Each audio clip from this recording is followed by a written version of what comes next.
Oke, ini ada soal sebatang logam dengan koefisien muai panjang alfa mempunyai panjang L pada suhu 25 derajat Celcius. Jika dipanaskan menjadi 30 derajat Celcius, ia mengalami pertambahan panjang sebesar delta L. Jika logam tersebut dipotong menjadi sepertiga panjang semula, maka pertambahan panjangnya ketika dipanaskan sampai suhunya menjadi 35 derajat Celcius adalah. Oke, soal ini ada referensinya. Jadi referensi yang keadaan pertama ya, keadaan pertama kita jadikan referensi, kemudian referensi ini kita gunakan untuk di kasus kedua. Jadi kalau untuk kasus pertama, saya buat satu aja ya. Yang pertama itu dia punya koefisien muai panjang alfa, kemudian panjang L0-nya ya, L0-nya L gitu ya. Kemudian dipanaskan dari 25 derajat ke 30 derajat. Kalau delta T-nya sama dengan 5 derajat Celcius, maka kita dapatkan pertambahan panjangnya delta L gitu ya. Ini yang pertama. Nah, yang kedua, bahan yang sama berarti artinya yang sama itu adalah alfanya. Nah, tapi kemudian L-nya nggak jadi L lagi gitu, karena dipotong menjadi sepertiga. Artinya diagram kedua ini sepertiga L gitu, ya.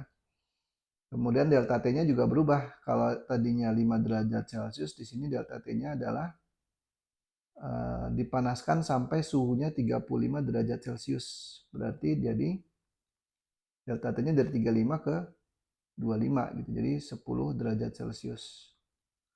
Nah, yang ditanya delta L yang kedua berapa nih gitu. Yang di sini tanya. Oke, prinsipnya adalah pemuaian panjang itu adalah delta L itu sama dengan berbanding lurus dengan alfa dikalikan dengan L0-nya, L awalnya dikalikan dengan delta T-nya gitu kan. Ini prinsipnya begini ya. Jadi kalau kita masukkan keadaan pertama, maka ini namakan delta L1 aja ya gitu ya. Delta L1 sama dengan alfanya sama, L0-nya L0-nya L gitu ya, delta T-nya 5 gitu. Nah, sekarang delta L2 seperti apa? Ini biar nggak bingung saya gunakan ini ya, delta L2 berapa.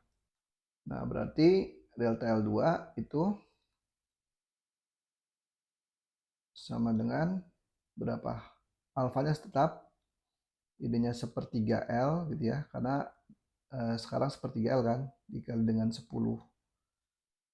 Jadinya sama dengan ini 10/3 alfa L, ini delta L2 gitu. Ini saya lupa, ini kalau misalnya kita kalikan berarti ini 5 alfa L. Nah, cara yang paling gampang kita gunakan perbandingan aja nih. Delta L1 banding delta L2 itu seperti apa sih gitu ya.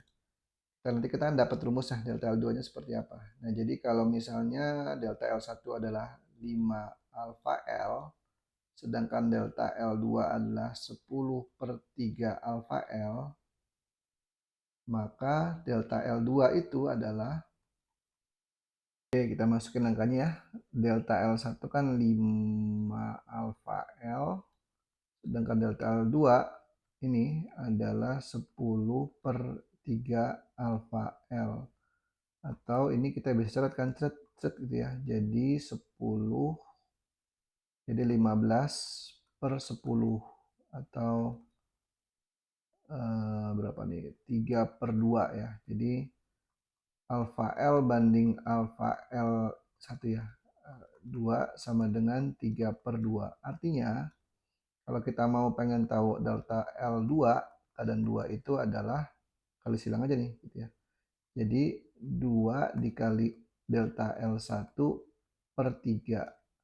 Jadi 2/3 delta L1. Nah, delta L1 itu kan delta L kan? Ini kan. Jadi jawabannya adalah 2/3 delta L. Ah, oke.